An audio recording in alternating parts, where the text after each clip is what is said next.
دوسرے کاغذ پہ یہی چیزیں لکھ کے اس کو بھیج دیں گے. وہ یہ نہ سمجھے کہ ہمیں اس پہ کیوں لکھ دیا, اس لیے شاید واپس کیا ہو.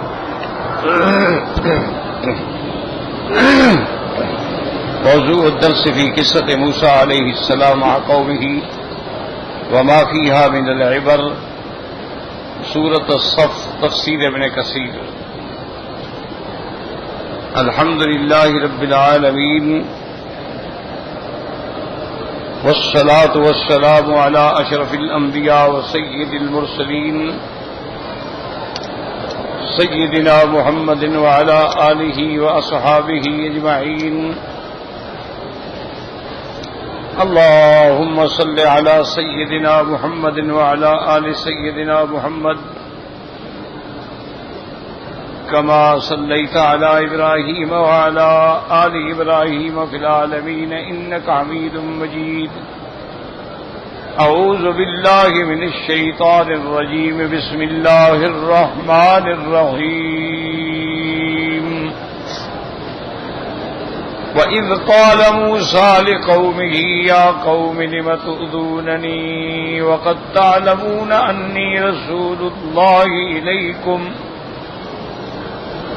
فَلَمَّا زَاغُوا أَزَاغَ اللَّهُ قُلُوبَهُمْ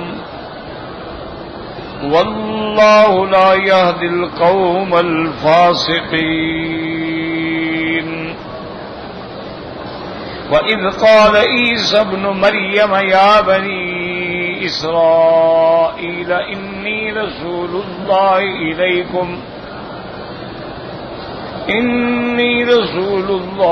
إِلَيْكُمْ مُصَدِّقًا لِمَا بَيْنَ يَدَيَّ مِنَ التَّوْرَاةِ وَمُبَشِّرًا بِرَسُولٍ يَأْتِي مِن بَعْدِي اسْمُهُ أَحْمَدُ. فَلَمَّا جَاءَهُم بِالْبَيِّنَاتِ قَالُوا هَذَا سِحْرٌ مُّبِينٌ. قال المؤلف والمفسر رحمه الله تعالى أدام النفع بعلومه وعلومكم في الدارين آمين. إلى أن قال يقول تعالى مخبرا عن عبده ورسوله وكليمه موسى ابن عمران عليه السلام. اب مفسر رحمۃ اللہ علیہ ان آیات کی تفسیر فرماتے ہیں کہ ان آیات میں اللہ تبارک و تعالی خبر دے رہے ہیں اپنے بندے، اپنے کلیم، اپنے پیغمبر، اپنے رسول حضرت موسیٰ علیہ السلام کے بارے میں انہ قال لقومہ کہ جب موسیٰ علیہ السلام نے اپنی قوم سے فرمایا لم تؤذوننی وقد تعلمون انی رسول اللہ الیکم أي لم توصلون الأذى إلي وأنتم تعلمون صدقي فيما جئتكم به من الرسالة. اللہ کے پیغمبر نے فرمایا تم مجھے کیوں تکلیف دیتے ہو حالانکہ تم جانتے ہو کہ میں اللہ کا سچا رسول ہوں اور اللہ کا پیغام لے کر اللہ کی وحی لے کے آیا ہوں. وفي هذا تسلیۃ لرسول اللہ صلی اللہ علیہ وسلم فيما أصابه من الكفار من قومه وغيرهم وأمر له بالصبر. ولهذا قال رحمة الله على موسى لقد أوذي بأكثر من هذا فصبر. وفيه نهي للمؤمنين أن ينالوا من النبي صلى الله عليه وسلم أو يوصلوا إليه أذى.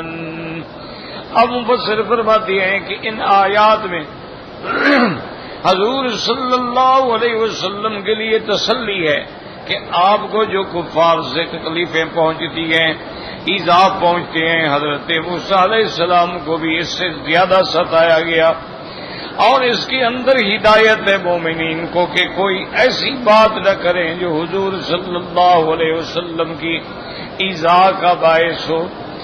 اس کے بعد فرماتے ہیں یا ایھا الذین آمنوا لا تکونوا کالذین آذوا موسیٰ وبرأہ اللہ مما قالوا وکان عند اللہ وجیہا. ایمان والو ایسا نہ کرنا جیسے کہ قوم موسیٰ علیہ السلام نے موسیٰ علیہ السلام کو ایذا پہنچائی، الزام لگایا. اللہ تبارک و تعالی نے ان کی پھر برات کی.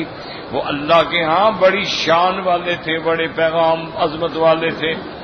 وقوله تعالی فلما زاغوا ازاغ اللہ قلوبهم ای فلما ادلوا عن اتباع الحق مع علمهم به، جب ان لوگوں نے یہ جاننے کے باوجود کہ یہ حق ہے لیکن اس سے ہٹ گئے، ازاغ اللہ قلوبهم عن الہدی، اللہ نے بھی ان کے دلوں کو پھر ہدایت سے پھیر دیا، واسکن الشک والحیرۃ والخذلان، اللہ نے بھی ان کے دلوں کے اندر پھر اسی شک کو رہنے دیا، اسی خذلان کو رہنے دیا، ونقلب افئدتهم وابصارهم كما لم يؤمنوا به اول مرۃ ونذرهم في طغيانهم يعمهون، اللہ نے بھی پھر ان کو ان کی سرکشی میں اوندھا پڑے ہوں کو پڑھنے دیا کہ جب وہ ہدایت نہیں چاہتے تو ہم کیوں ہدایت دیں۔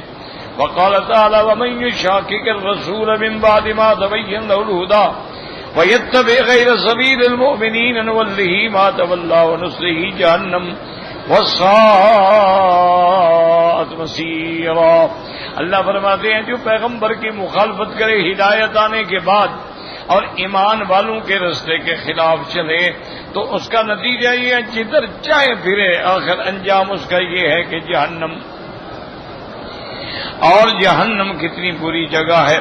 فلہذا قال تعالی فی هذه الآیۃ واللہ لا یہدی القوم الفاسقین، اللہ جو حد سے نکلنے والے ہیں ان کو ہدایت نہیں کرتے۔ ان آیات میں آپ دو چیزیں جو ہے وہ سمجھ لیں، ایک تو یہ ہے کہ حضرت موسیٰ علیہ السلام نے فرمایا کہ لم تؤذوننی، تم مجھے ایذا کیوں پہنچا؟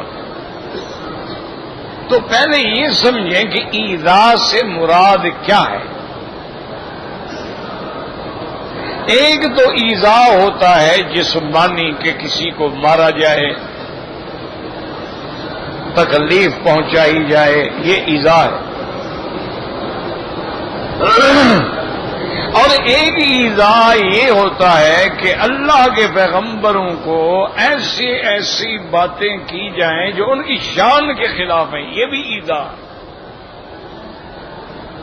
کہ اللہ کے پیغمبر صادق ہوتے ہیں ان کو کہا جائے نعوذ باللہ کے جھوٹے ہیں،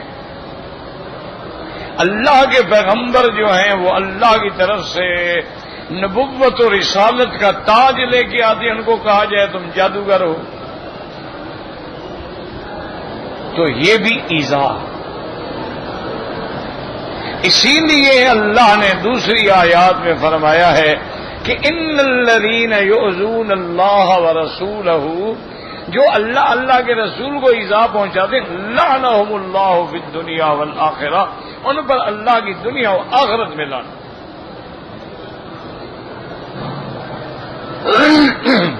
اب دیکھیں نا جی کہ جیسے انہوں نے موسیٰ علیہ السلام کی جان پر بھی عیب لگایا اور موسیٰ علیہ السلام کی دین کی دعوت کے بعد جو بعد موسیٰ علیہ السلام نے کی مخالفت کی، یہ ایذا ہے۔ جیسے کہ میرے آقا رحمت دو عالم کو مکے والوں نے تو ایسا ایذا پہنچایا نا کہ راستے میں کانٹے بچھائے گئے، آپ کے پاؤں مبارک جو ہیں پتھر مار مار کے خون سے زخمی کیے گئے، اور رحمت دو عالم صلی اللہ علیہ وسلم کے گلے میں کپڑا ڈال کے کھینچا گیا۔ حضور صلی اللہ علیہ وسلم نماز پڑھ رہے ہیں تو ایک جانور کا اوج لا کے آپ کی گردن پہ رکھا گیا۔ حضور پاک کو ساحر کہا گیا، شاعر کہا گیا، کاہن کہا گیا، مفتری کہا گیا، معلم مجنون کہا گیا۔ کون سی ایذا ہے جو کافروں نے نہیں پہنچائی؟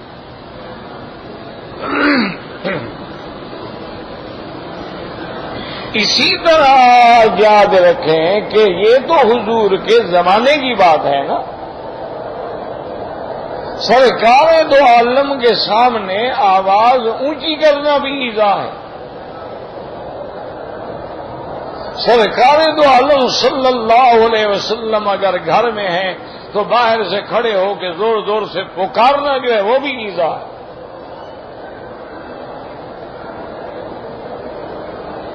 حضور صلی اللہ علیہ وسلم کی زوجہ مطہرہ سیدہ عائشہ صدیقہ پر نعوذ باللہ اتنا گھنونا الزام لگایا گیا،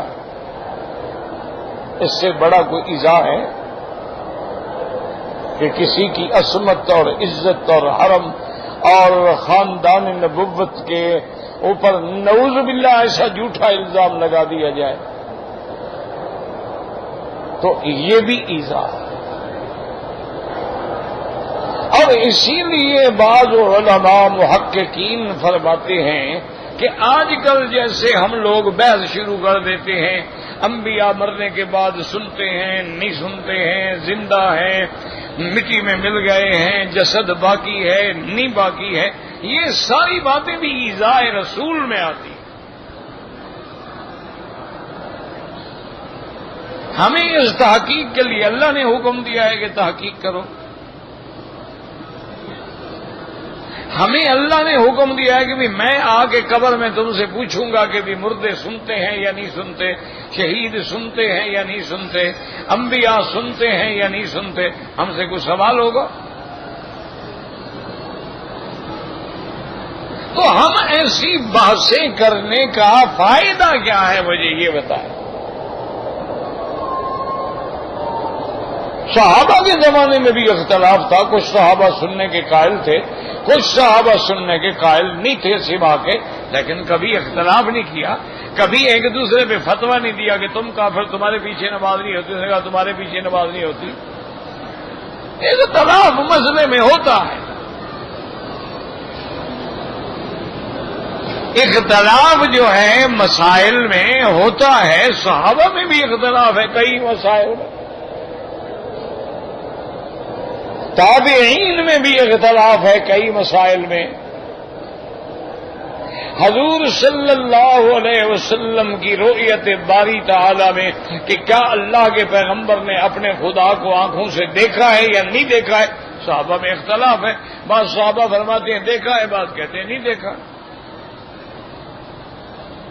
حضور پاک صلی اللہ علیہ وسلم کے معراج جسمانی پر بھی اعتراض ہے، بعض صحابہ کہتے ہیں معراج جسمانی ہے، بعض کہتے ہیں روحانی ہے، اختلاف ہے، لیکن کبھی فتوے تو نہیں دیے انہوں نے کہ تم گمراہ ہو، انہوں نے کہا کہ تم بالکل بھٹکے ہوئے ہو اور تمہارے پیچھے نماز نہیں ہوگی، اور کیسے روح کا تعلق بنتا ہے، اور روح علیین میں ہوتی ہے، اور بندہ قبر میں ہوا ختم ہو گیا، گل گیا، سڑ گیا، اس پر ایسی ابحاث کرنے کا، یعنی مجھے بتائیں کوئی فائدہ مجھے بتائیں۔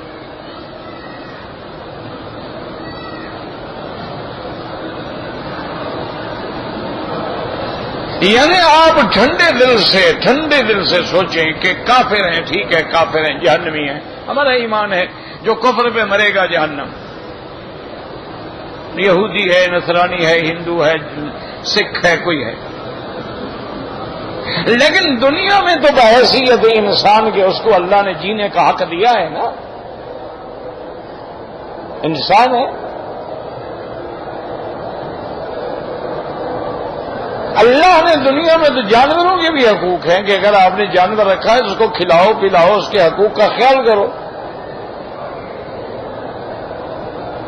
یعنی حضور پاک نے تو اتنا فرمایا کہ میں نے اپنی آنکھوں سے دیکھا ہے کہ ایک عورت کو جہنم کا عذاب ہو رہا ہے اس لیے کہ ایک بلی باندھ رکھی تھی، نہ تو چھوڑا نہ اس کو خود پانی اور خوراک دی، وہ مر گئی تڑپ تڑپ کے، اللہ نے بلی کی وجہ سے جہنم میں ڈال دیا کہ بلی ہو کچھ ہو، میرا حیوان ہے، میں نے پیدا کیا ہے۔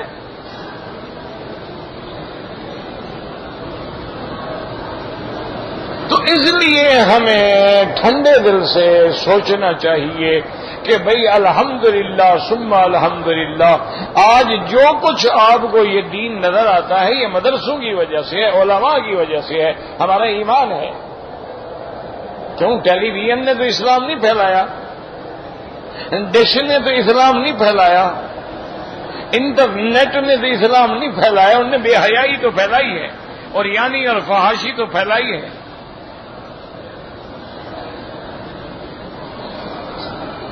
یہ جو کچھ آپ کو مسجدوں میں نماز نظر آ رہی ہے، عمرے کا شوق ہے، حج کا شوق ہے، یہ بالکل میرا ایمان ہے کہ مدارس دینی کا کام ہے، علماء کا کام ہے، اہل حق کا کام ہے، اولیاء اللہ کا، بزرگوں کا، کہ انہوں نے اس شمع کو بجھنے نہیں دیا۔ اسلام کی شمع دلوں میں روشن ہے۔ یہ بہت بڑا کام ہمارا ایمان ہے۔ اب لاکھ آدمی تبلیغی جماعت سے اختلاف کرے، ہوتا ہے لوگوں کو اختلاف بھی ہے، لیکن ان کی خدمات ہے، اس کا تو کوئی انکار نہیں کر سکتا ہے کہ انہوں نے تقریباً 50 ملکوں میں اللہ کا دین پہنچایا ہے اور کسی سے کرایہ نہیں لیا، کسی سے پیسہ نہیں لیا، کسی سے کھانا نہیں مانگا۔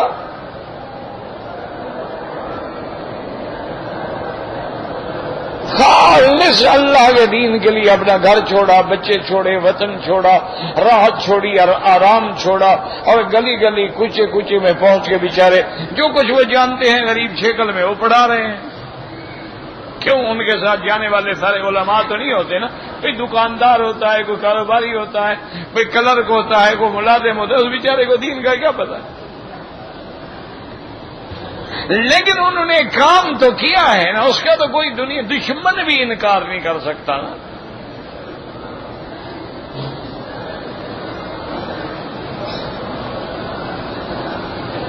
اسی طرح بعض علماء نے مثلا اب آپ کے ملک میں الحمدللہ ہزاروں مسجدوں اور مدرسوں میں دورہ تفسیر قرآن پڑھایا جا رہا ہے، یعنی 2 مہینے میں وہ قرآن کا ترجمہ جو ہے اس سے عبور کروا دیتے ہیں کہ چلو بندہ کم از کم ترجمہ تو سن لے۔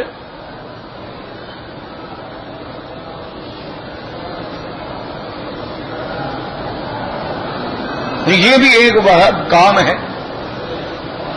اسی طرح دیکھ لیں آپ کے ایک سال میں کتنے طلباء ہیں جو سیاست تک کتابیں پڑھ کے فارغ ہو رہے ہیں، کتنے طلباء ہیں جو تخصص کر رہے ہیں، کوئی فتویٰ میں، کوئی فقہ میں، کوئی قضاء میں، کوئی کسی مضمون میں، یعنی بہت بڑا کام ہے۔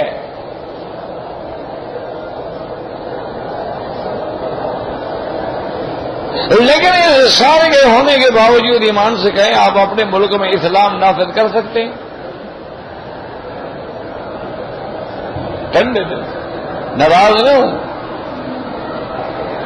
آپ کے پاس طاقت ہے کہ وہاں اسلام نافذ ہو جائے؟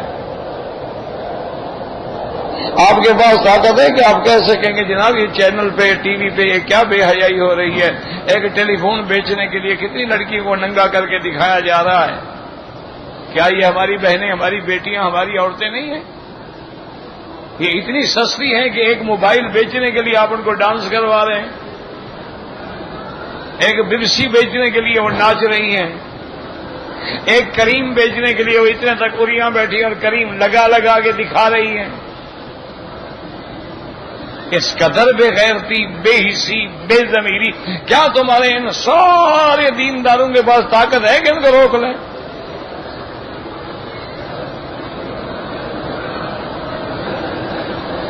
یہ بات ٹھیک ہے کہ گھر میں بیٹھ کے کڑتے رہو، اچھا پھر دشمن اتنا چالاک ہے کہ وہ ہر بلا کو اتنا عام کر دیتا ہے، آپ بچنا بھی چاہے نہیں بچ سکتے۔ مثلا میں خبریں سننا چاہتا ہوں، مجھے ایک بیماری ہے، میں خبریں سنتا ہوں، اچھا میں یا اخبار پڑھ لیتا ہوں، اب میں سننا چاہتا ہوں، کتنی دیر تک میں آنکھیں نیچے کر کے بیٹھا رہوں گا کہ عورتیں گزر جائیں، جوان کوئی آئے خبر والا تو میں سنوں گا؟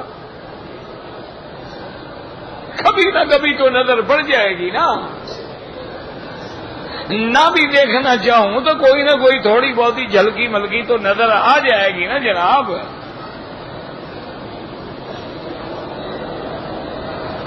تو پھر اسی لیے یاد رکھیں کہ حضرت سندھی رحمت اللہ علیہ، عبید اللہ سندھی رحمت اللہ علیہ، اللہ ان کی قبر پہ کروڑوں رحمتیں فرمائے، میرے والد کے بھی استاد تھے۔ یہاں مکہ مکرمہ میں میرے والد رحمت اللہ علیہ نے ان سے تفسیر قرآن، سورۃ التحریم سے والناس تک، اور فلسفہ شاہ ولی اللہ حجت اللہ البالغہ پڑھی تھی۔ بہرحال استاد سے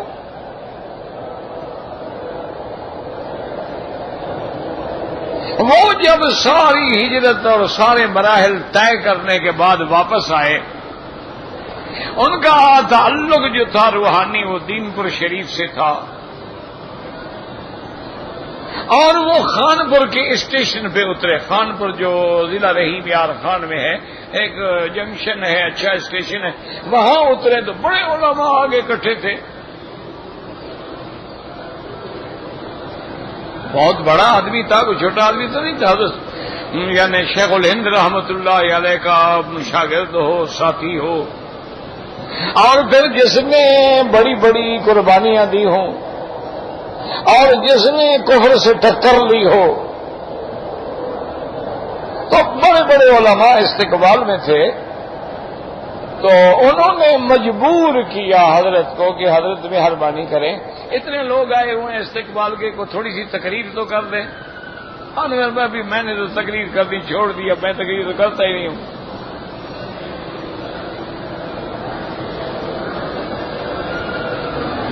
تو انہوں نے مجبور جب کر دیا تو انہوں نے کہا کہ بھائی پھر یہ ہے کہ میری باتیں بڑی تلخ ہوتی ہیں، کڑوی ہوتی ہیں، تو تم لوگوں کو ناگوار بھی گزریں گی، تو میرا خیال تو یہ ہے مجھے معاف کرو بس۔ اور دل میں دکھا ہوا آدمی ہوں، دکھے ہوئے دل سے تو پھر فریاد نکلتی ہے نا۔ انہوں نے کہا نہیں حضرت آپ ہمارے ایسے۔ انہوں نے کہا اچھا بات یہ ہے، پہلی بات تو یہ ہے کہ میں نے یہ سمجھا تھا کہ ہمارے ملک میں کبھی کمیونسٹ نظام کا غلبہ نہیں ہوگا، کمیونزم نہیں آئے گا، اس لیے کہ ہمارا ملک جو ہے مذہبی ملک ہے، وہ ہند ہو، پاکستان ہو، بنگلہ دیش ہو، یہ مذہبی لوگ ضرور ہیں، اور جہاں مذہب ہوتا ہے وہاں کمیونزم نہیں حملہ کر سکتا۔ انہوں نے کہا کہ میں نے تو باقاعدہ یعنی وہاں بیٹھ کے لینن سے بھی ملاقاتیں کی ہیں اور وہاں کچھ عرصہ زندگی بھی گزاری ہے۔ میرا خیال یہ تھا کہ ہمارے ہاں چونکہ مذہب مضبوط ہے، لوگ جیسے ہیں گناہگار ہیں کچھ ہیں لیکن مذہب سے جڑے ہوئے ضرور ہیں۔ انہوں نے کہا آج تم مولویوں کو دیکھنے کے بعد میرا نظریہ بدل گیا ہے، اب میں کہتا ہوں یہاں بھی کمیونسٹ نظام آئے گا۔ انہوں نے کہا کہ تم مولوی صاحبان ماشاء اللہ ہزار روپے کی شیروانیاں پہن کے کھڑے ہو اور 2,000 کی کراکلی کی ٹوپیاں سر پہ رکھی ہوئی ہیں اور گھڑیاں ہاتھ میں ماشاءاللہ باندھی ہوئی ہیں، تو جب تمہارے علماء کا مولویوں دین والوں کا یہ عالم ہے تو پھر غریب کو حق نہیں ہے کہ تمہارے گریبان میں ہاتھ ڈال کے پھاڑ ڈالے تمہاری یہ شیروانیاں؟ اس کو بھی تو روٹی چاہیے نا۔ تو اب میں سمجھتا ہوں کہ یہاں بھی آئے گا۔ ایک دوسرا انہوں نے کہا بات سنو، خدا کے لیے مدرسے بنانے بند کر دو۔ انہوں نے کہا میری درخواست مانو، تم جتنے مدرسے بنا رہے یہ دارالعلوم کم ہوتے ہیں، گزران العلوم زیادہ ہوتے ہیں۔ مدرسہ بنا کے بیٹھ گئے، پیسے آتے رہے، خود بھی کھاتے رہے، طالب بھی کھاتے رہے، مزے سے زندگی گزر رہی ہے ماشاءاللہ۔ نہ جائیداد ہے، نہ زمینیں ہیں، نہ آمدنی ہے، مولویوں کی ٹھاٹ باٹ تو جا کے دیکھو 2-2 لاکھ 3-3 لاکھ کی گاڑیاں نیچے ہیں، کروڑوں کی گاڑیاں، 80-80 لاکھ کی گاڑیاں، 1-1 لاکھ کے موبائل جیب میں ہیں، کہاں سے آ گئے ہیں؟ لوگوں نے پیسے ہمیں اسی لیے دیے تھے کہ ہم 80-80 ہزار کے موبائل رکھیں جیب میں۔ لوگوں نے ہمیں اسی لیے پیسہ دیا تھا کہ ان کے پیسوں پہ ناز کریں، ان کے پیسوں پہ ہم جناب واٹر بیڈ پہ رات کو سوئیں۔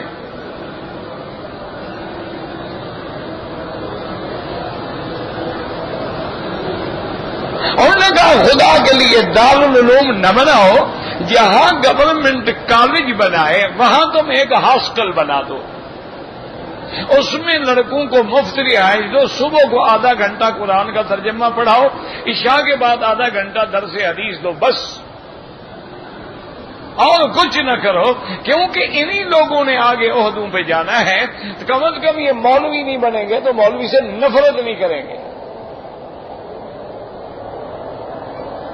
اور دوسری بات یہ ہے کہ تم ہر مدرسے والا جو ہے 10 آدمی 20 آدمی اپنے بھرتی کراؤ پولیس میں اور فوج میں، یہی بل آہستہ آہستہ ترقیاں کر کے اوپر آئیں گے۔ اور اگر تم ایسا نہیں کرو گے تو انشاءاللہ ایک آدمی آئے گا تمہاری ساری کائنات پلٹ کے رکھ دے گا۔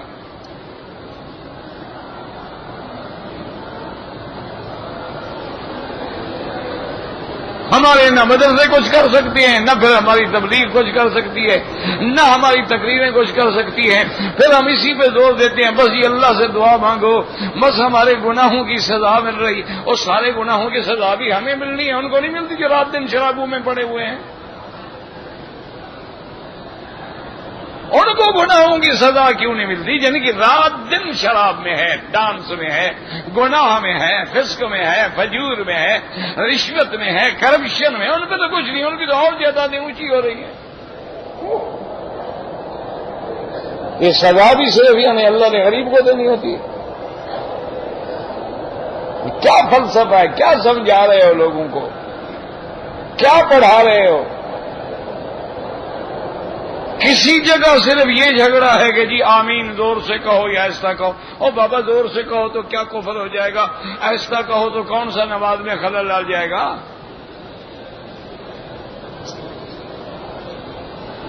آہستہ کے بھی دلائل موجود ہیں، زور سے کہنے کی بھی روایت موجود ہے۔ کوئی بات نہیں، کسی نے آمین زور سے کہہ دیا، کسی نے آہستہ۔ اور ہمارا خدا تو وہ ہے جو زور سے بھی سنتا ہے، آہستہ سے بھی سنتا ہے۔ اور جنہوں نے کہا آمین دعا ہے تو دعا کا فلسفہ یہ ہے کہ آہستہ مانگو۔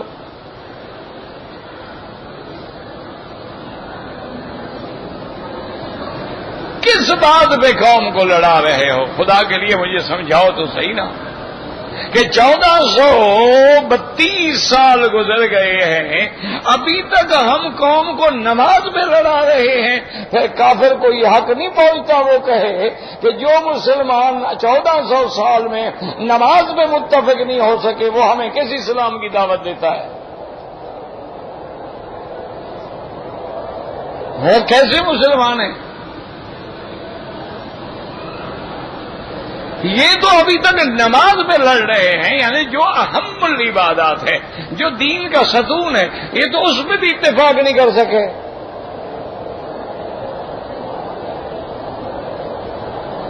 انہوں نے کہا اسی لیے تو اللہ نے ان کے پیغمبر کو معراج ہمارے قبلے سے کرایا ہے جو یہودیوں کا قبلہ ہے۔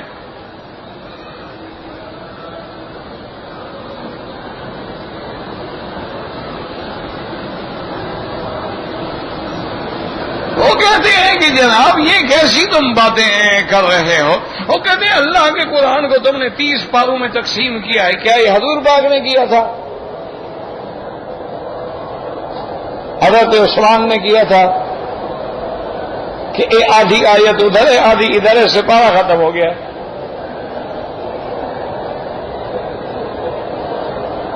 تو انہوں نے تقسیم کی کہ کل حرف مثال کے طور پہ 6666 بنتے ہیں، 30 پہ تقسیم کر دو، جہاں ختم بس سپارہ ختم ہو گیا۔ آیت پوری ہو نہ ہو، ترجمہ کٹ جائے سپارہ پورا ہو گیا۔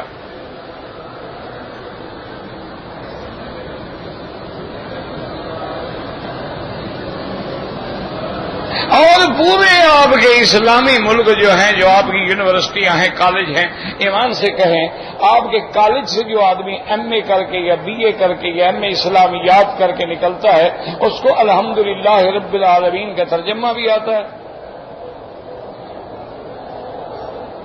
وہ کیا کر رہے ہیں؟ وہ کون سی نسل پیدا کر رہے ہیں؟ وہ ایک آیا بڑا آدمی، نام تو نہیں لیتا میں اس کا، انہوں نے کہا مکی صاحب آپ یہ دینی مدرسوں والوں سے کہیں کہ دیکھو نا دینی کتابیں تو پڑھاتے ہیں، وہی پرانے خیالات ہیں، اور کم از کم اپنے مدارس میں کمپیوٹر لے آئیں، جو اپنے مدارس میں اپنا ریاضیات لے آئیں، تاریخ لے آئیں، حساب لے آئیں، تاکہ ان لوگوں کو جغرافیہ لے آئیں، کو پتہ لگے، تاکہ جی وہی پرانے ایک گھڑے کی مچھلی بن کے تو نہ رہ جائیں، کچھ جدید بھی تو ان کو معلومات حاصل ہو۔ میں نے کہا جی آپ کی رائے بڑی اچھی ہے، بالکل بالکل۔ میں نے کہا یار ماشاءاللہ تم تو کوئی بڑے پڑھے لکھے سمجھدار آدمی لگتے ہو، تو بڑا خوش ہوا، نے کہا اچھا آپ ایسا کریں کہ ہمارے پاس ہوتے ہیں غریبوں کے لڑکے، کوئی موچی کا لڑکا، لوہار کا لڑکا، پاولی کا لڑکا، کوئی آنکھوں کا اندھا، کوئی ٹانگوں کا لگڑا، کوئی ہاتھوں کا معذور، ہمارے پاس دین پڑھنے وہ آتے ہیں۔ پوری دنیا ملک کی جو کریم ہے وہ تو آپ کے پاس ہے، وہ تو کیڈٹ کالجوں میں ہے، وہ تو بیکن میں ہے، وہ تو امریکن اسکولوں میں ہے، وہ تو آپ کے جناب جو نرسری اور آپ کے جو مشنری اسکول ہیں ان میں پڑھتی ہے۔ وہ تو بڑے پڑھے لکھے سمجھدار بچے ہیں جو بی اے کر رہے ہیں، ایم اے کر رہے ہیں، ایم بی کر رہے ہیں، ڈاکٹر بن رہے ہیں۔ آپ ایسا کریں کہ ان میں بھی تو تھوڑا سا دین کی کتابیں رکھ دیں، کیونکہ ان کو تو جلدی سمجھ آ جائے گی، وہ تو جلدی پک کر لیں گے۔ ان میں دین تم رکھوا دو، ادھر جب میں کمپیوٹر رکھوا دیتا ہوں۔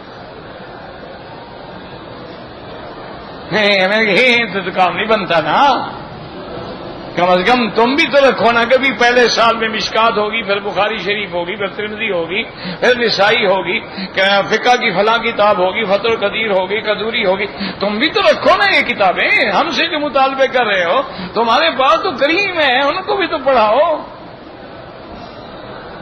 تاکہ وہ جدید والے جو ہیں قدیم پڑھ لیں، ہم قدیم والے جدید پڑھ لیں، معلومات دونوں کے اچھے ہو جائیں گے۔ کہتے نہیں یہ تو مشکل ہے۔ میں نے کہا پھر یہ بھی مشکل ہے، ان کو بھی پھر ان کے حال پہ رہنے دو، کچھ نہ کچھ اسلام تو بچایا ہوا ہے نا۔ بیچارے مسجدوں میں اذانیں بھی دے رہے ہیں، نمازیں بھی پڑھا رہے ہیں، ابھی رمضان آئیں گے ختم قرآن بھی سنا دیں گے، تراویح بھی پڑھا دیں گے، اتنا تو دین کو انہوں نے چلایا ہوا ہے۔ تمہارے ایم اے جو ہیں وہ کیا کرتے ہیں؟ کوئی اذان دیتے ہیں، نماز پڑھاتے ہیں، کوئی دین کا ایک کام تو بتاؤ جو وہ کرتے ہوں۔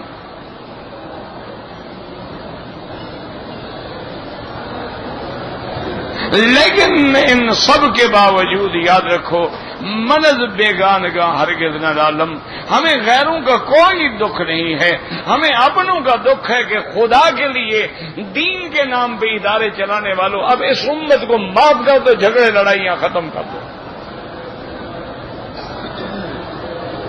مسئلہ بیان کرو، اختلاف ہے تمہارا کوئی بات نہیں،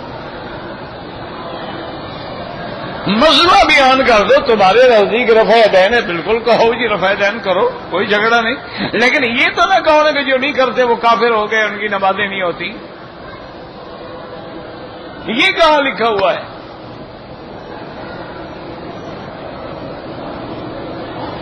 یہ تو تم امام ابو حنیفہ رحمۃ اللہ علیہ کو نہیں مانتے، بالکل نہ مانو، اہلاً و سہلاً امام صاحب کا کیا، لیکن جو بیچارے مانتے ان کو تو کافر نہ کہو کہ سارے مقلدی کافر ہیں۔ اگر مقلدین کافر ہیں تو باقی مسلمان بچتے کتنی ہیں؟ اس ساری دنیا کے ملک تو سارے مقلد ہیں، کوئی حنفی، کوئی شافعی، کوئی مالکی، کوئی حنبلی۔ خدا کے لیے بس اب اس امت کو نہ لڑائیں، امت کو وحدت کی تعلیم دیں، امت کو اتفاق کی تعلیم دیں، اور امت کو کردار کی تعلیم دیں، اور کوشش کریں کہ تمہارے اندر، اب دیکھو نا اتنا عرصہ ہو گیا ہے، کیوں کوئی امام بخاری پیدا نہیں ہوتا؟ اتنا عرصہ ہو گیا ہے، کیوں امام ابو حنیفہ، امام شافعی پیدا نہیں ہوتا؟ شیخ الاسلام ابن تیمیہ پیدا نہیں ہوتا؟ کیوں کوئی شیخ الہند پیدا نہیں ہوتا؟ کیوں کوئی مجدد الفسانی پیدا نہیں ہوتا؟ کیوں کوئی شاہ اسماعیل شہید پیدا نہیں؟ وجہ کیا ہے؟ سوتے بند ہو گئے یا تم نے پڑھانے کا کوئی انداز بدل دیا ہے، اب وہ لوگ نہیں پیدا ہوں گے؟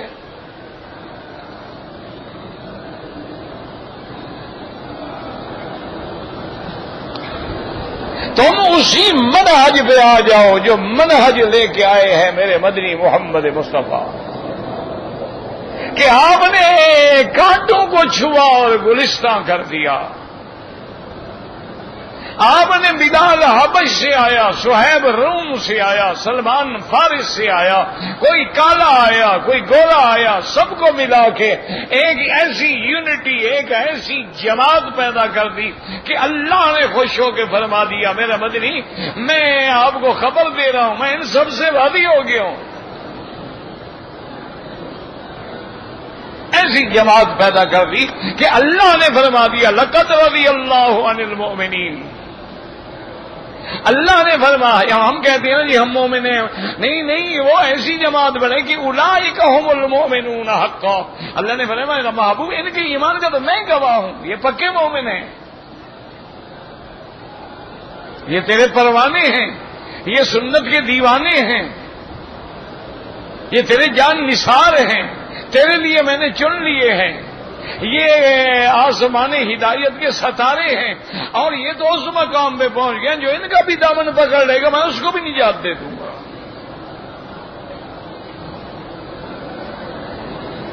تم بھی خدا کے لیے اب حضور کی امت میں ایسے لوگ پیدا کرو، کیونکہ اب اذان تو ہے لیکن وہی اقبال والی بات ہے کہ رہ گئی رسم اذان روح بلالی نہ رہی۔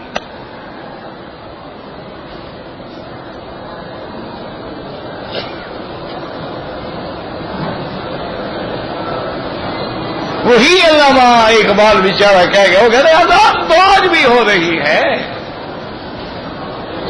اذانیں تو آج بھی ہو رہی ہیں، نمازیں تو آج بھی پڑھی جا رہی ہیں، لیکن وہ اذانیں بلال ہم کہاں سے لے آئیں؟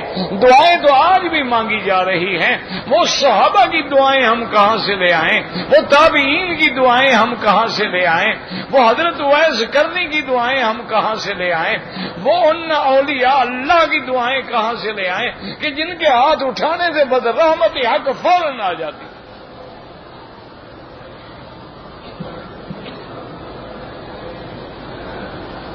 خدا کے لیے اس پہ محنت کریں، اور انبیاء کی شان پہ یاد رکھو کبھی بحث نہ کریں، صحابہ کی شان پہ کبھی بحث نہ کریں، اہل بیت کی عظمت پہ کبھی بحث نہ کریں۔ اگر کسی حدیث میں آپ نے بی بی فاطمہ اور بی بی عائشہ کی کوئی بات پڑھی ہے، وہ ماں بہن تھی، برابر کا درجہ تھا، وہ بات کر سکتی ہے، ہمیں کوئی حق نہیں۔ کسی جگہ آپ نے بی بی عائشہ کی زبان سے کوئی کلمہ سنا ہے، اس کو آپ نے بنا دیا کہ بی بی عائشہ نعوذ باللہ زبان دراز تھی، زبان دراز اور نبی کے سامنے پھر وہ مومنہ کیسے رہی؟ یاد رکھو وہ زبان دراز نہیں، وہ ناز تھا، وہ محبوب ہونے کا انداز تھا کہ ماں کہہ رہی ہے، باپ کہہ رہا ہے۔ جب بی بی عائشہ کی برات میں اللہ کا قرآن اترا ہے تو اس کی والدہ خوش ہو کے کہتی ہیں قومی عائشہ فشکری رسول اللہ۔ ابو بکر کہتا ہے قومی عائشہ فشکری رسول اللہ، اٹھو اور اللہ کے نبی کا شکریہ ادا کرو۔ تو یہ ناز ہے، بی بی کہتی ہے لا اشکر رسول اللہ۔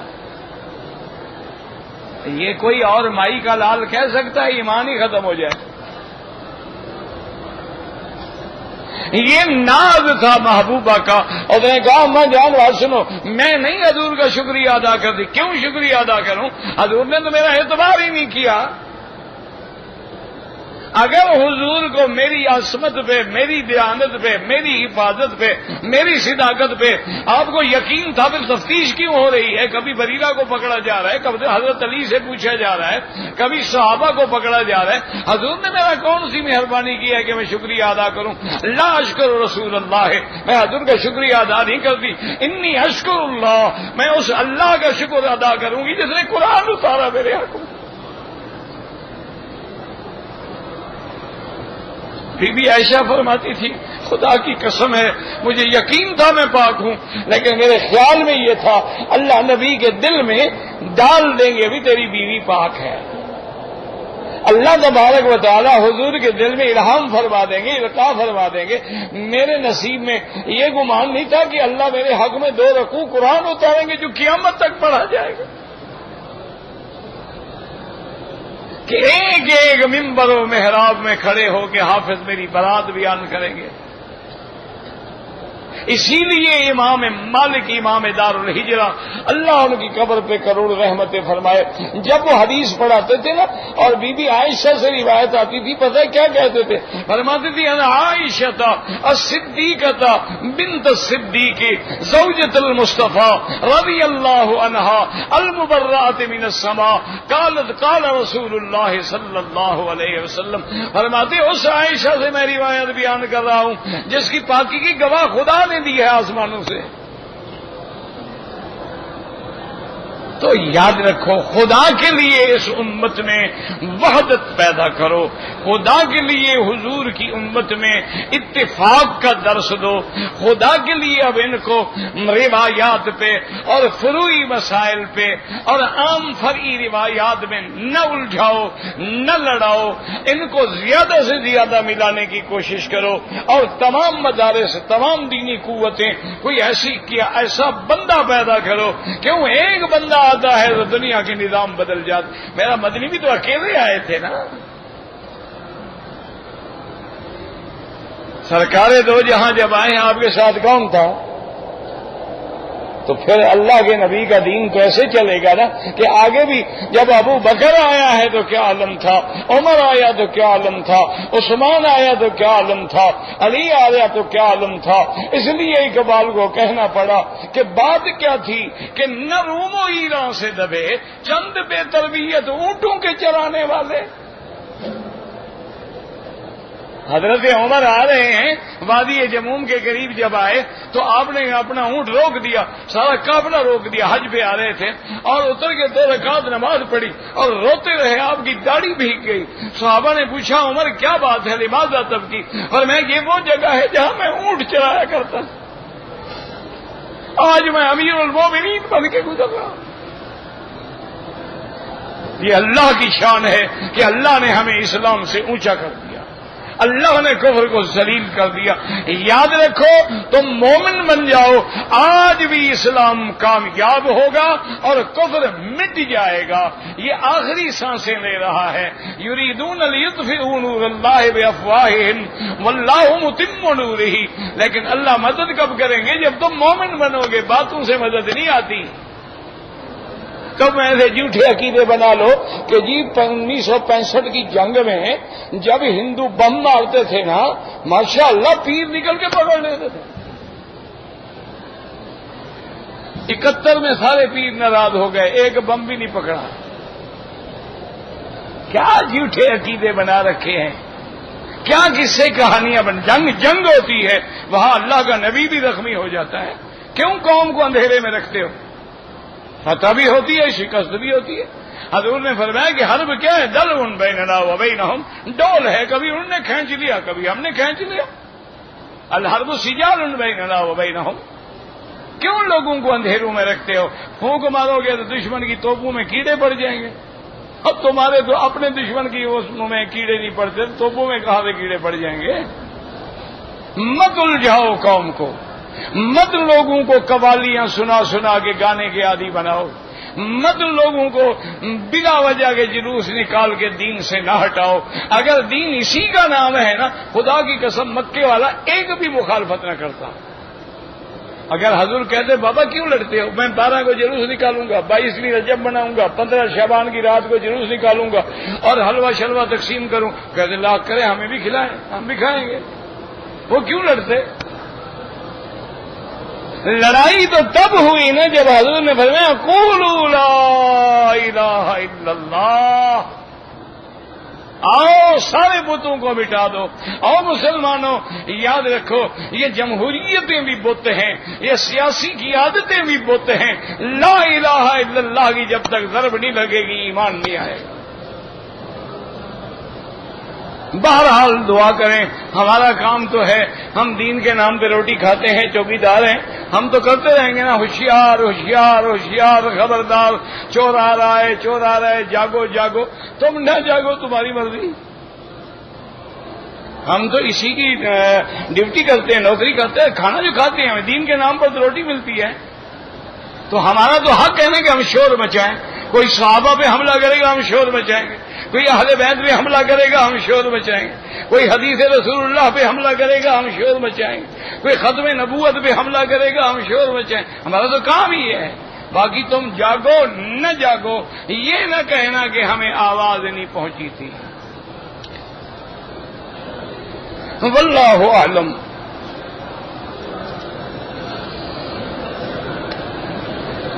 اگر تراویح کی نماز کسی حافظ نے پڑھائی ہے، بعد میں گاؤں والوں نے مل کے اس نے نہ مانگا نہ شرط کی، بعد میں اس کو ہدیہ دے دیا جائز ہے۔ لیکن اگر جو شرط کر کے آتے ہیں کہ میں ختم شریف پڑھاؤں گا لیکن اتنے ہزار لوں گا، وہ نماز ہی نہیں ہوتی۔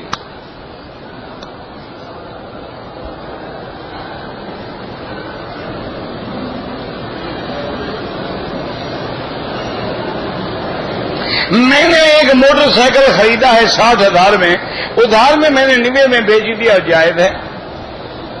کیونکہ گویا اس نے اس بات سمجھا کرو، ایک ہے کہ 60,000 دے کے 90 لو، یہ حرام ہے۔ ایک ہے کہ 60,000 کی ایک چیز ہے، اب میں نے کہا بھی میں بیچوں گا ادھار میں لیکن پیسے میں 90,000 لوں گا، تو گویا یہ سودا ہی میرا 90,000 پہ ہوا ہے، یہ تو حرام نہیں ہے۔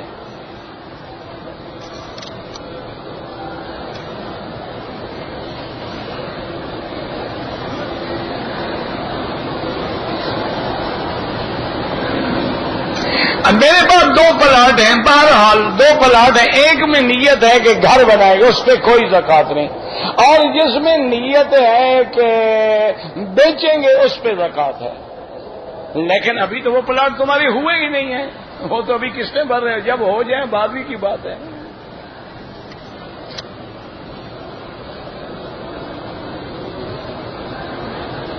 کہتے تھے کہ دور جدید میں علوم فلکیات جو ہیں وہ بڑی ترقی کر چکے ہیں، لیکن کیا ضرورت ہے کہ ہم چاند کے بارے میں ان آلات سے، مشینری سے فائدہ نہیں اٹھاتے اور ابھی تک ہم پرانے خیالات میں لگے ہوئے ہیں۔ میرا بھائی بات یہ ہے، ایک ہے چاند کو ڈھونڈنا، ڈھونڈ کے فیصلہ کرنا، پھر تو ہم چاند کے پجاری ہوئے نا، کہ ڈھونڈو اس کو، مشینیں لگاؤ، ہیلی کاپٹر لگاؤ، فلاں لگاؤ، ڈھونڈو چاند ملے تو ہم کچھ کریں۔ اللہ کے قرآن نے فرمایا ہے کہ جس نے چاند فمن شہیدہ، جس نے دیکھ لیا ہے روزہ رکھو، نہیں دیکھا ہے 30 پورے کر لو۔ سوموا لرؤیتہ وافطروا لرؤیتہ، نظر آئے روزہ رکھو، نظر آئے افطار کرو۔ فإن غم علیکم، اگر بادل چھا گئے، ہو سکتا ہے وہ موجود ہو لیکن ہمیں نظر نہیں آیا، فاکملوا 30، 30 روزے پورے کر لو، کیونکہ ہم تاریخ کے حساب کو درست کرنا چاہتے ہیں۔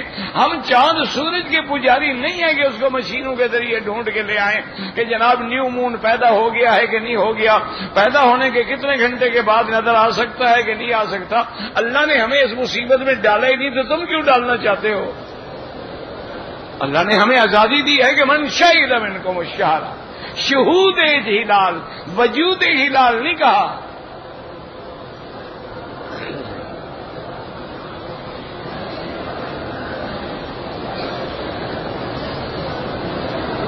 کہتے تھے کہ بچپن میں کسی کو 5 انگلیاں دکھاتے تھے، یہ رواج ہے، لعنت مانا اللہ کی رحمت سے بعید ہو جانا۔ یہ تو لوگوں نے رواج بنائے ہوئے تھے بھی، یہ عیب ہے۔ بہت سارے ملک ہیں یہاں یہ کوئی عیب نہیں۔ اچھا تم کسی کو ایسے کرو عیب ہے، پورے یورپ میں ایسے کریں گے مقصد ہے کہ اچھا کام ہے، صحیح کام ہوا ہے، مضبوط ہے، یعنی باقی انگلیاں کمزور ہیں نا، یہ مضبوط ہے نا۔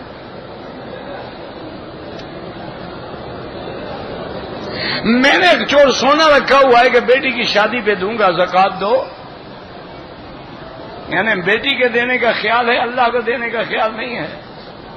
بڑا اچھا ماشاءاللہ زمیندار آدمی ہے بھائی، بیٹی کا اتنا خیال ہے کہ جب شادی ہوگی دوں گا، پتہ نہیں ہم زندہ بھی ہوں گے نہیں ہوں گے، لیکن اللہ کے حقوق کا کوئی خیال نہیں جس نے سونا دیا ہے۔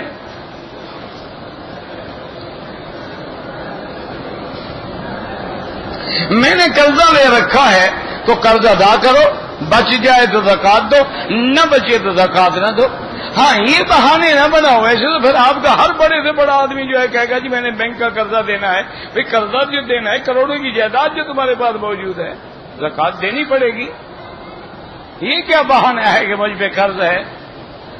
قرض ہے دے دو قرضہ، جب تمہارے پاس پیسے نہیں ہوں گے زکوٰۃ نہیں ہوگی۔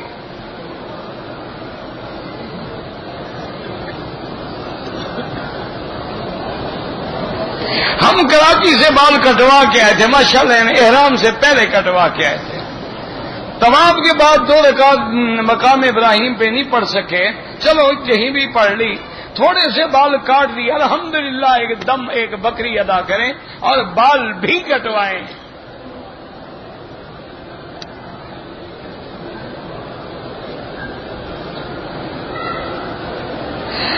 ذمہ داروں سے بوری کا وزن 101 کے بجائے 102 لیتے ہیں، بالکل ناجائز ہے۔ ہاں یہ الگ بات ہے کہ آپ اس میں مٹی وغیرہ کی وجہ سے کوئی کٹ وٹ لگاتے ہوں تو یہ تم جانو وہ جانے۔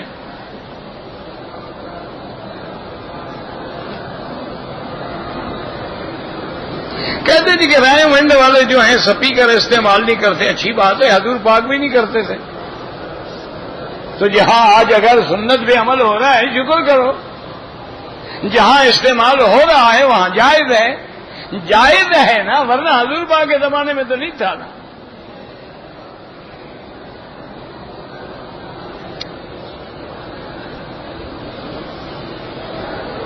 میں مدینہ شریف سے آیا تھا اپنے عزیزوں کو لینے کے لیے مکہ شریف، تو باقی ائمہ کے نزدیک تم پر دم نہیں ہے، لیکن امام ابو حنیفہ فرماتے ہیں کہ عمرہ احرام باندھ کے آئے، عمرہ کرے، اپنے عزیزوں کو لے جائے۔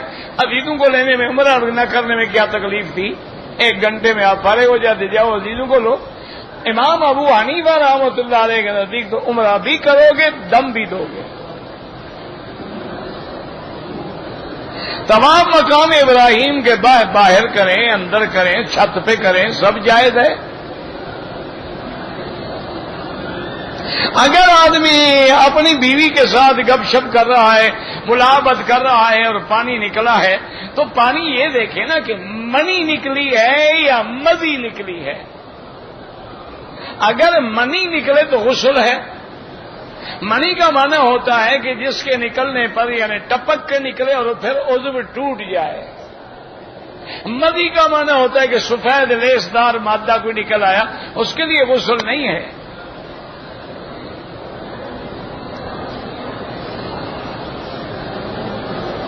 یہاں قضا نماز کیسے پڑھیں؟ جیسے ادا پڑھتے ہو، نیت کر دو فلاں قضا پڑھ رہا ہو۔ تمام فوت ہو گئے ان کے لیے ایک طواف کر دوں، پھر ایک حج کر کے حضور کی ساری امت کو چھڑا دو، ہر سال آنے کی کیا ضرورت ہے؟ اللہ کے بندے دعا کرنا الگ بات ہے، ورنہ حج ایک کے لیے، عمرہ ایک کے لیے۔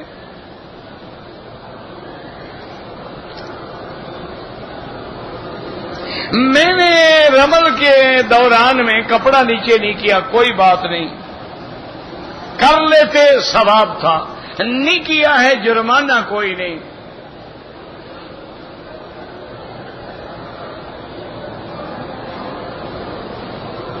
کہتا جی کہ آج کل لندن میں ہمارا روزہ جو ہے وہ 20 گھنٹے کا ہوگا، اس لیے کچھ لوگوں نے فتویٰ دیا ہے مصر سے کہ بھئی آپ جو ہے اپنا فرضی دن بنا لیں۔ بالکل غلط فتویٰ ہے۔ 20 گھنٹے کے روزے رکھنے سے کوئی فوت نہیں ہوتا لندن میں، وہاں تو ٹھنڈا علاقہ ہے، بھوک لگتی نہیں، پیاس لگتی نہیں۔ ہم نے خود وہاں کئی دفعہ روزہ رکھا ہے، کیا ہو گیا ہے؟ کچھ بھی نہیں ہوتا۔ ایسے تو نہ شریعت بدلتے جاؤ۔ ابھی کہیں گے کہ جی پھر رات لمبی ہو گئی لہذا نماز چھوڑ دو، کون بیٹھا رہے نماز کے لیے؟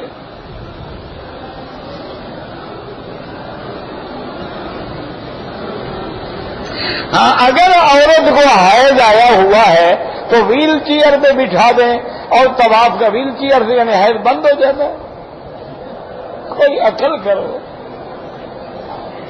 پھر ایک بار میرے بعد ساتھی پھر کہتے ہیں مکی صاحب کبھی کبھی سخت جواب دیتے ہیں، میں یہ بتاؤ میں کیا کروں؟ اللہ کے بندے، عورت کو حیض ہے، چارپائی پہ بٹھاؤ، ویل چیئر پہ بٹھاؤ۔ عورت کو تو حیض آیا ہوا ہے نا، ویل چیئر کے بیٹھ میں اونچی ہو جائے گی، پاک ہو گئی۔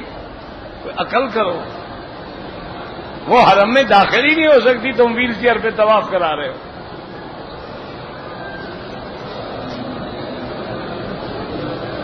ایک حکیم ہے جو مجھے علاج کے طور پہ کوا کھلانا چاہتا ہے۔ پہلے یہ دیکھو کہ حکیم دیندار ہے یا وہ نجومی شجومی والا حکیم تو نہیں۔ یہ اکثر جو ہوتے ہیں نا ستاروں کے مارے ہوئے، جن کا اپنا ستارہ ہمیشہ گردش میں ہے، ہمارے ستارے نکال رہے ہیں، خود تو بیٹھے ہیں بھیک مانگنے کے لیے، تم اپنے ستارے کو تو گردش سے نکالو بدبخت۔ تو اگر وہ ہے تو پھر بچ کے رہو۔ اگر واقعتاً طبیب دیندار ہے، مسلمان ہے، اور وہ تیرے علاج کے لیے تجویز کرتا ہے تو اس طرح میں حرام چیز کھانا بھی جائز ہے۔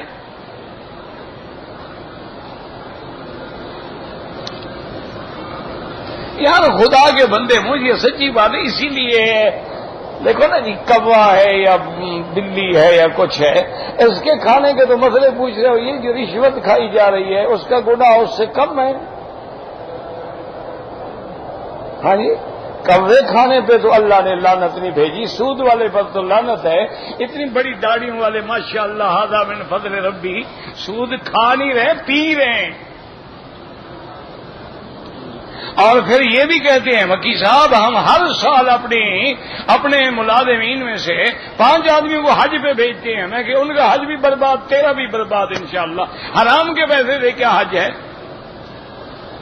حجوں کا مردود علیہ ایک حدیث ہے کہ جب آدمی حرام کے پیسے سے حج کرتا ہے اللہ فرماتے ہیں تیرا حج تیرے منہ پہ میں مارتا ہوں۔ ان اللہ طیب لا یقبل الا الطیب، اللہ پاک ہے، پاک چیز کے بغیر قبول نہیں فرماتے ہیں۔ سود کھا رہے، کبے کے مسئلے پوچھ رہے۔ انا للہ و انا الیہ راجعون۔ صلاۃ التسبیح بالکل پڑھ سکتے ہیں، لیکن حدیث مبارک ضعیف ہے۔ فضائل اعمال میں ضعیف حدیث پر بھی محدثین عمل کرتے ہیں۔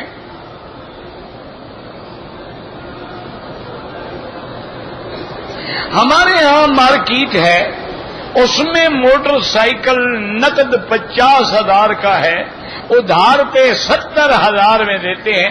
میرا بھائی ایک بات سنو، اس میں تھوڑی سی ایک بات ہے، ایک آدمی کی مارکیٹ ہے، آپ جاتے ہیں جی مجھے یہ موٹر سائیکل چاہیے، وہ کہتے ہیں جی نقد قیمت 50,000 ہے اور ادھار قیمت جو ہے وہ 70,000۔ آپ کہیں جی یہ 50,000 دیں، وہ آپ کو دے دے، وہ کہ نہیں میں تو ادھار بیچتا ہوں، پھر حرام ہے۔ بات سمجھو، اس کا معنی ہے کہ وہ صرف وہ سود کھانے کے لیے بیٹھا ہے۔ اگر آپ نے کہا 50,000 نقد، ہوگا ٹھیک ہے جی نقد لے جاؤ، ادھار رکھنا چاہتے ہو تو جب اتنا پیسے میں 6 مہینے انتظار کروں گا تو مجھے بھی تو نفع زیادہ چاہیے نا، پھر جائز ہے۔ اگر وہ کہے میں نقد پہ بیچتا ہی نہیں ہوں، ادھار پہ بیچتا ہوں تو نہ جائز۔ ویسے میرا مشورہ یہ ہے کہ دونوں طریقوں سے بچو، کیونکہ بعض علماء کے نزدیک شبہ تو آ گیا، ایک تشابہ تو آ گیا نا سود سے۔